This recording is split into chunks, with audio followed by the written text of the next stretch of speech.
Michael stood in the doorway, suitcase in hand, his voice flat and emotionless. "I'm leaving you." 3 words. Delivered like a weather report. No tremor. No hesitation. No apology. I stood in our living room, frozen, trying to process what I was hearing. The man I'd been married to for 12 years was announcing our divorce like he was reading from a script. "It's already handled legally," he continued, adjusting his watch. The Rolex I'd helped him buy when his first deal closed. "My attorney has everything prepared. This will be cleaner if you don't fight it." My chest tightened. My ears rang. Anger flooded through me before tears could even form. He wasn't asking. He was informing me. Like I was an employee being terminated. "Michael. Don't." He held up one hand. "I've made my decision. You'll receive the paperwork tomorrow." My name is Natalie Brooks, and this was the moment my husband decided I was disposable. He picked up his suitcase and turned toward the door. Then he stopped, looking back with something that might have been pity. "You won't be walking away with much." The door closed behind him with a soft click that sounded like a judge's gavel. I stood there for a long moment, staring at the empty space where he'd been. Then my legs gave out and I slid down the wall, landing hard on the floor. I wasn't crying. Not yet. I was shaking, not from weakness but from shock. From rage. From the sudden understanding that the life I thought I had was a carefully constructed lie. My phone buzzed on the coffee table. I crawled over to it, hands trembling. An email notification. From an address I didn't recognize. The sender. Davidson and Associates Legal Group. Michael's attorney. I opened it with shaking fingers. The subject line read, "Asset Summary Brooks Dissolution." The email was brief and professional. Attached was a PDF document outlining the proposed division of our marital assets. I scrolled through page after page of numbers, properties, accounts. Then I stopped. Entire accounts were missing. Investments I knew we had. Properties held in both our names. Money I'd helped him build. Gone. All of it. Erased from the document like they'd never existed. I read the asset summary 3 times, my hurt sharpening into something colder with each pass. Michael had been thorough. Every major asset was listed as his sole property. Our joint savings account showed a balance of $12,000, when I knew we'd had over $200,000 just 6 months ago. The house we lived in. Solely in his name, apparently purchased before our marriage. Why? I'd been there when we signed the mortgage together. His company shares? Premarital assets, the document claimed. Another lie. I'd helped him start that business with money from my own inheritance. I sat on the floor of our living room. My living room, our living room, the space we'd built together, and felt something shift inside me. Michael thought I was stupid. Compliant. Easy to erase. I stood up, wiping my eyes, and walked to the bedroom. To the dresser he never touched because it was too feminine for his things. I opened the bottom drawer, pushed aside old sweaters, and pulled out a manila folder I'd been filling for the past 8 months. Inside were documents, emails, screenshots, bank statements. Everything Michael thought I was too naive to notice. I need to go back. To explain how I ended up here, staring at proof of my husband's betrayal while he drove away thinking he'd won. I was 23 when I met Michael Brooks. He was 28, charming, ambitious, working in venture capital but dreaming of starting his own investment firm. I was fresh out of college with a business degree and my father's inheritance. Not a fortune but enough to feel secure. Enough to make me interesting to a man like Michael, though I didn't understand that at the time. We married 6 months later. Too fast, everyone said. But I was in love and he seemed to love me back. "We'll build an empire together," he'd promised, kissing my forehead on our wedding night. Equal partners. I believed him. For years I believed him. Looking back now I could see it clearly. The way he'd asked to combine our finances for simplicity. The way he'd suggested I quit my job to support his launch. The way he'd made me feel like my contributions didn't count because they weren't generating revenue. I didn't know I was being prepared to be erased. But that first financial favor should have been a warning. "Baby, I need you to do something for me," Michael had said 2 years into our marriage. We were in bed, him scrolling through his phone, me reading a book. "What's that?" "Sign this LLC formation document. My attorney needs both our signatures for the tax structure." I'd signed without reading it. Why wouldn't I? We were partners. Over the next 10 years, I'd sign dozens more documents. Trusts, amendments, corporate restructures. Michael would explain them briefly, always making them sound routine, always making me feel foolish for asking questions. Meanwhile, I worked. Not at a paying job. He'd convinced me we didn't need my income, but at building his empire. I made introductions to my father's business connections. I attended endless dinners with investors, charming them, making them trust Michael. I edited his proposals, managed his schedule, played the perfect corporate wife. Michael's company thrived. Within 5 years he was worth millions. Within 10, tens of millions. And I faded into the background. The woman behind the successful man. Unpaid. Unacknowledged. At parties people would ask what I did. I support my husband, I'd say, smiling. Michael never corrected them when they looked at me with pity. It started small. Little things that didn't add up. Why did you withdraw $50,000 from our joint account? I asked one evening 3 years ago. Michael barely looked up from his laptop. Investment opportunity. Don't worry about it. I'm not worried, I just want to understand. Natalie. His voice had an edge. This is what I do. You don't need to understand every transaction. But it's our money. My money. That I'm generous enough to share with you. He said it casually, almost kindly. Baby, I know numbers aren't your thing. That's why I handle this. I'd felt small. Stupid. Like I was being paranoid. But the feeling didn't go away. So I started writing things down. Dates. Amounts. Questions that got dismissed. Every concern I raised was met with the same pattern. First, gentle reassurance. Then, if I pressed, subtle implications that I was being insecure. Controlling. That I didn't trust him. Classic gaslighting, though I didn't know the word for it yet. But I knew something was wrong. So I created a spreadsheet. Hidden on my laptop. Every inconsistency. Every deflection. Every time the numbers didn't make sense. The breakthrough came by accident. I was looking for our tax returns. Michael always handled them, but I needed our previous year's documents for a mortgage refinance he'd asked me to sign. In his file cabinet, I found a folder labeled Summit Holdings LLC. I'd never heard of Summit Holdings. Inside were corporate documents, bank statements, asset listings. Summit Holdings owned property in 3 states. Held investments worth over $5 million. And according to the paperwork, it had been formed 8 years ago. With my signature on the formation documents. I didn't remember signing them. But there was my signature, clear as day. When Michael came home I asked him about it casually. Oh, that. He smiled, pulling me into a hug. Just a holding company for tax purposes. My accountant set it up. Nothing for you to worry about. But my name is on it. Just for legal structure, baby. You know how complicated this stuff gets. He kissed my forehead and changed the subject. But later I checked the numbers against our tax returns. They didn't match. Not even close. I started educating myself. Quietly. Carefully. I took online courses in contract law. Read books about financial disclosure requirements. Learned what terms like fraudulent conveyance and marital property actually meant. Michael thought I'd checked out. That I was content with my book clubs and yoga classes and charity work. He had no idea I was spending 4 hours a day becoming fluent in the language of his deception. I learned how to read corporate filings. How to trace shell companies. How to recognize when assets were being hidden. And I found more. So much more. Accounts in the Cayman Islands. Properties held under LLC names I'd never heard of but apparently partly owned. Investments made with my money that I'd never approved. Every piece of evidence I found I saved. Screenshots. PDFs. Printed copies hidden in places Michael would never look. The folder in my dresser grew thicker.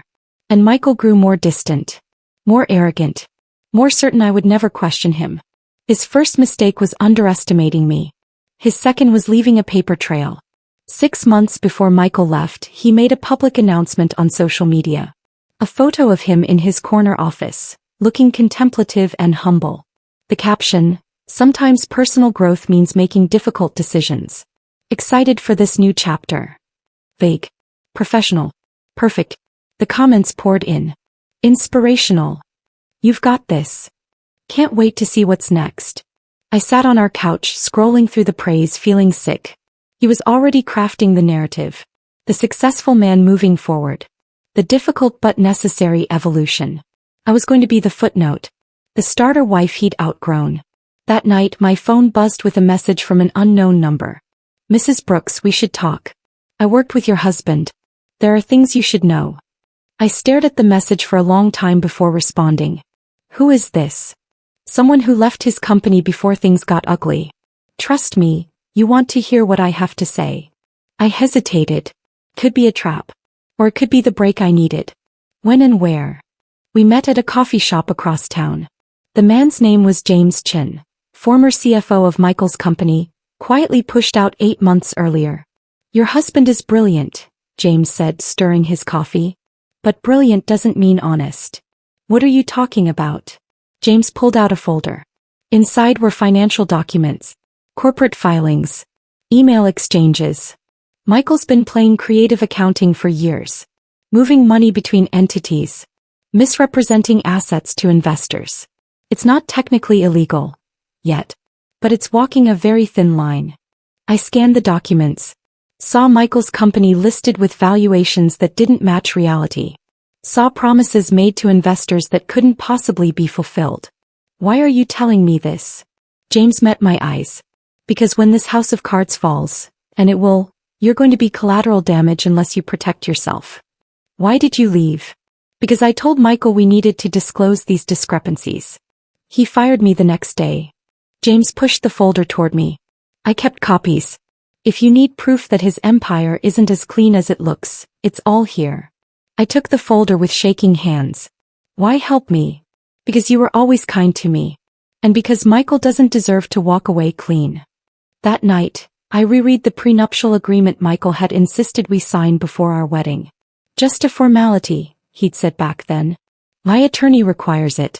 Protects both of us. I'd been 23 and in love.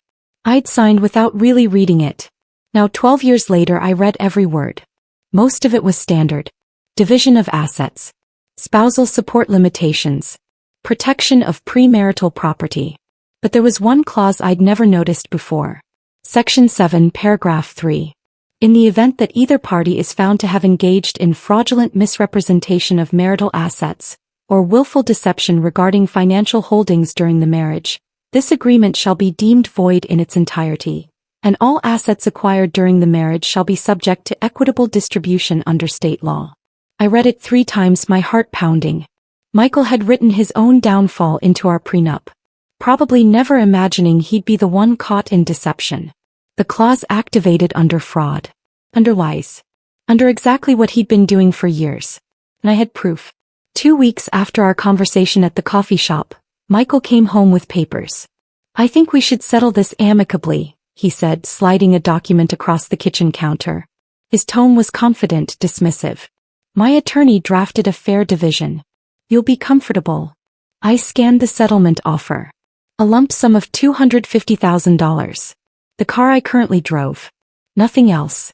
Meanwhile, Michael would keep everything. The house. The company. The investments. Millions of dollars I'd helped him build.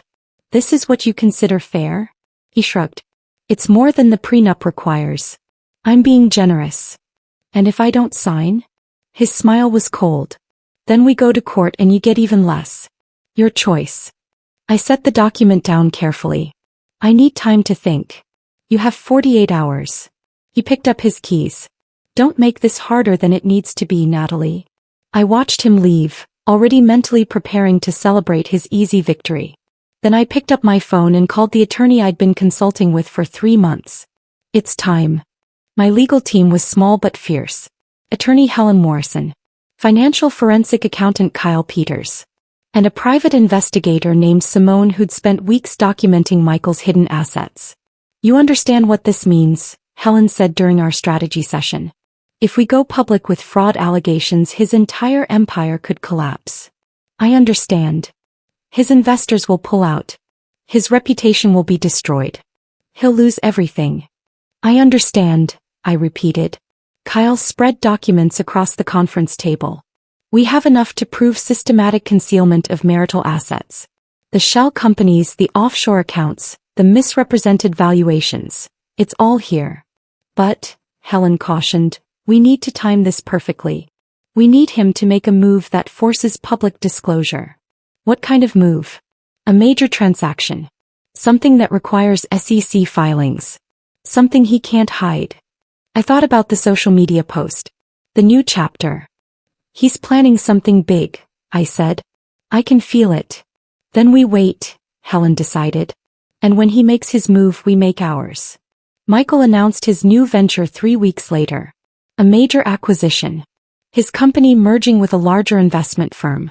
The deal would make him incredibly wealthy, over $50 million in stock and cash. He called me from his office victorious. I did it, Natalie. This is the big one. Congratulations, I said flatly. The paperwork will be public next week. Mandatory SEC disclosure. He paused. You should finalize the settlement before then. Things are going to get complicated. I'm sure they are. After we hung up, I called Helen. He just triggered mandatory financial disclosure. The SEC filings will be public record within 7 days. Perfect, she said. I'm filing our motion tomorrow morning. What motion? Emergency motion to freeze marital assets pending full financial discovery. With supporting evidence of fraudulent concealment. My hands shook. This is really happening. This is really happening. And Natalie. Helen's voice was firm. Once we file this, there's no going back. Michael is going to lose everything. I thought about the 12 years I'd spent building his empire. The inheritance I'd invested. The connections I'd provided. The life I'd sacrificed. Good, I said. File it. The motion was filed at 9 a.m. on a Tuesday morning. By noon, Michael's accounts were temporarily frozen pending judicial review. By 2 p.m. his attorney was calling me. By 4 p.m. Michael himself was calling. I didn't answer. I sat in the apartment I'd rented 3 weeks earlier, a small place across town that Michael didn't know about, and watched my phone light up with his increasingly frantic calls.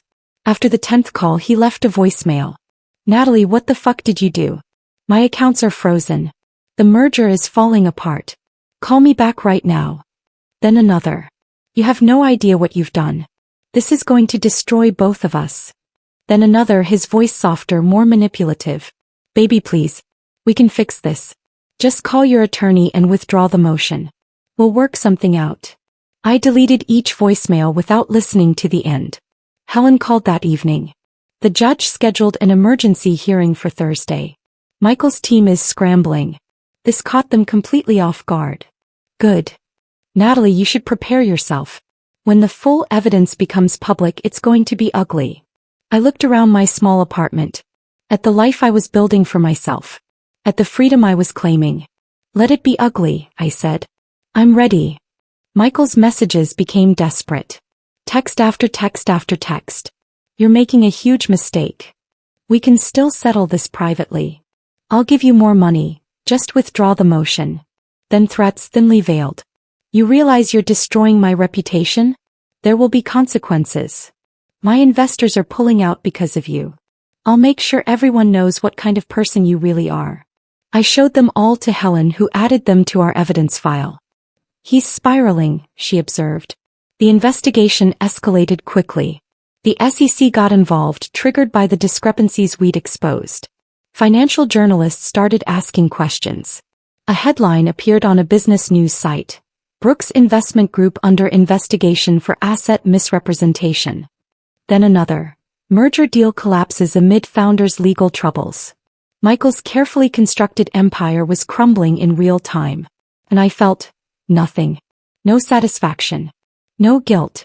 Just a quiet sense of justice being served. The emergency hearing was scheduled for 10 a.m. on Thursday. I dressed carefully that morning. Professional. Confident. The woman Michael had tried to erase. Helen met me outside the courthouse. Their strategy will be to paint you as vengeful, she warned. A bitter wife trying to destroy her successful husband. Let them try. The courtroom was smaller than I expected. Michael sat at the defendant's table with his 3 attorneys, all looking stressed. When I walked in, he stared at me. Really looked at me for the first time in years. I saw fear in his eyes. The judge entered and we all stood. Let's begin, she said. Helen presented our evidence methodically. The hidden accounts. The shell companies. The properties held in my name without my knowledge. The systematic transfer of marital assets into entities I'd unknowingly signed documents for. Michael's attorney tried to object, tried to claim it was all legitimate corporate restructuring. But the numbers didn't lie. By the end of the day, even the judge looked disturbed. I'm adjourning to review this evidence, she said. I'll issue a ruling by Monday. Michael left without looking at me. The weekend felt endless. On Saturday, a major financial publication ran an exposé. How Michael Brooks built an empire on his wife's money, then tried to leave her with nothing. The article was devastating. It detailed everything. The inheritance I'd invested. The connections I'd provided. The years of unpaid labor. The systematic erasure of my contributions. Public opinion turned on a dime. Michael's social media comments section filled with outrage. His investors released statements distancing themselves. Business partners quietly severed ties. His empire wasn't just crumbling. It was being dismantled piece by piece in full public view. Sunday evening, Helen called. The judge is issuing her ruling tomorrow at 9 a.m. I have a preview from her clerk. It's good, Natalie. Very good. I barely slept that night. Monday morning I returned to the courthouse. Michael looked haggard. Defeated. The confident man who'd walked out of our home 4 months ago was gone, replaced by someone desperate and small. The judge entered holding a thick document. I've reviewed all evidence submitted, she began. And I'm prepared to issue my ruling. The evidence presented demonstrates systematic and intentional concealment of marital assets, the judge said, her voice firm and clear. Mr. Brooks created multiple corporate entities using his wife's signature, transferred marital funds into accounts she had no access to, and misrepresented the value of assets in preparation for divorce proceedings. Michael's attorney stood. Your Honor, these were legitimate business structuring decisions. These were fraudulent actions designed to circumvent marital property law. The judge cut him off. The prenuptial agreement contains a specific provision regarding fraudulent misrepresentation. That provision has been activated. I felt Helen squeeze my hand under the table. Therefore, I am ruling that the prenuptial agreement is void. All assets acquired during the marriage will be subject to equitable distribution under state law. Michael's face went white. Furthermore, I am maintaining the freeze on all contested accounts pending full asset discovery and division. Mr. Brooks is ordered to provide complete financial disclosure within 30 days. The gavel came down. Court is adjourned. I sat very still, letting the moment wash over me. We'd won. The reclassification of Michael's fortune happened swiftly. Forensic accountants spent 3 weeks dissecting his financial empire. Every shell company. Every hidden account. Every asset he'd tried to conceal. The final total was staggering. $43 million in marital assets. Half of it was mine. Michael's attorney tried to negotiate. Tried to argue. Tried everything. But the evidence was ironclad.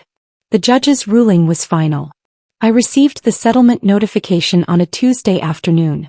$21.5 million, plus our marital home, plus a portion of his company shares. Michael kept the rest, but his reputation was destroyed. His investors had fled. His merger had collapsed. His empire had been reduced to rubble. I sat in my lawyer's office, staring at the numbers, and exhaled for the first time in months. How do you feel? Helen asked. I thought about it. Really thought about it. Free, I said finally. I feel free. Michael's professional reputation disintegrated completely over the following weeks. Business publications ran stories analyzing his downfall. LinkedIn was filled with discussions about ethics and accountability. His name became synonymous with fraud and betrayal. Meanwhile, I walked through our marital home, now legally mine, with a strange sense of peace. I packed up Michael's remaining belongings. Donated some. Discarded others. Erased his presence from spaces we'd shared. I found my old spreadsheets, the ones where I'd first started tracking his lies. All those months of secret documentation. All those hours of silent preparation. I deleted them. I didn't need them anymore. Standing in the empty living room where he'd announced he was leaving, I felt lighter. Steadier. Whole. The woman Michael had tried to erase had reclaimed every piece of herself. I didn't celebrate Michael's downfall. I didn't gloat or post triumphant social media updates. Instead, I rebuilt. Quietly. Privately. I started consulting with women going through divorces, helping them understand their financial rights. I used my hard-won knowledge to empower others. I traveled. Read books I'd been too busy to enjoy. Reconnected with friends I'd neglected during my marriage. I discovered who Natalie Brooks was when she wasn't playing the role of supportive wife. I liked her. 3 months after the final settlement, I received a call from a women's advocacy organization. "We'd love for you to speak at our conference," the director said. "Your story has inspired so many women. Would you be willing to share it publicly?" I hesitated. Going public meant opening myself up to scrutiny, to judgment, to Michael's inevitable attempts to control the narrative. But it also meant helping other women recognize the warning signs, empowering them to protect themselves. "Yes," I said. "I'll speak." The conference was packed. 500 women in a hotel ballroom, all looking at me expectantly. I stood at the podium, hands steady, and told my story. Not with anger. Not with bitterness. Just with honesty. I talked about the gradual erasure. The gaslighting. The financial manipulation. The moment I decided to stop being disposable. "I'm not special," I said. "I'm not uniquely strong or brave. I was just a woman who got tired of being invisible." The response was overwhelming. Women came up to me afterward, crying, thanking me, sharing their own stories. Emails poured in. Hundreds of them. Women asking for advice. Women saying I'd given them courage to leave. Women reclaiming their own power. The speech was recorded and went viral online. Within a week it had been viewed 2 million times. Michael tried to release a statement. His attorney issued a press release claiming I'd violated his privacy and destroyed his livelihood for revenge. Nobody cared. The court of public opinion had already ruled. Michael disappeared from public view, retreating from social media, avoiding interviews, trying to rebuild his reputation in silence. But the damage was permanent. A year after Michael walked out, I stood in the home office I'd created in our former house. My house now. I was financially secure, professionally fulfilled, emotionally whole. My consulting practice was thriving. I'd helped 43 women navigate their divorces, protect their assets, reclaim their lives. I'd invested wisely, traveled extensively, built friendships that nourished rather than drained me. I looked at the framed photo on my desk. Not of Michael. Not of our wedding. But of me standing alone on a mountain in Peru, arms spread wide, face turned toward the sun. That was the woman I'd become. Not despite Michael's betrayal, but because of it. His attempt to erase me had forced me to define myself. To discover my own strength. To build something real. I heard later that Michael was working for a small investment firm in another city. His fortune reduced. His influence gone. His reputation forever tainted. I felt no satisfaction in his downfall. Just quiet gratitude for my own rise. People ask me sometimes if I regret exposing Michael. If I wish I'd taken the settlement and stayed quiet. The answer is always the same. No. Because staying quiet would have meant accepting his version of my worth. Accepting that my contributions didn't matter. Accepting that I was disposable. And I wasn't disposable. I never was. I sit now in my home office, helping another woman trace her husband's hidden accounts. Teaching her what I learned. Empowering her to protect herself. My phone buzzes. Another speaking invitation. Another woman reaching out for help. This is my life now. Not defined by what Michael took, but by what I built from the wreckage. He thought leaving me would end me. That his announcement would shatter me completely. But the truth is, he walked away from the one thing holding him up. My support. My connections. My intelligence. My strength. Without me, his empire crumbled. Without him, I flourished. And that's the secret I revealed. I was never the weak one in our marriage. I was the foundation. And when he tried to demolish me, he destroyed himself instead. I close my laptop, pour a glass of wine, and walk to the window. The sunset paints the sky gold and pink. I smile, raising my glass to my reflection. To new beginnings, I whisper. And to knowing your worth. The woman in the glass smiles back, strong and certain and free.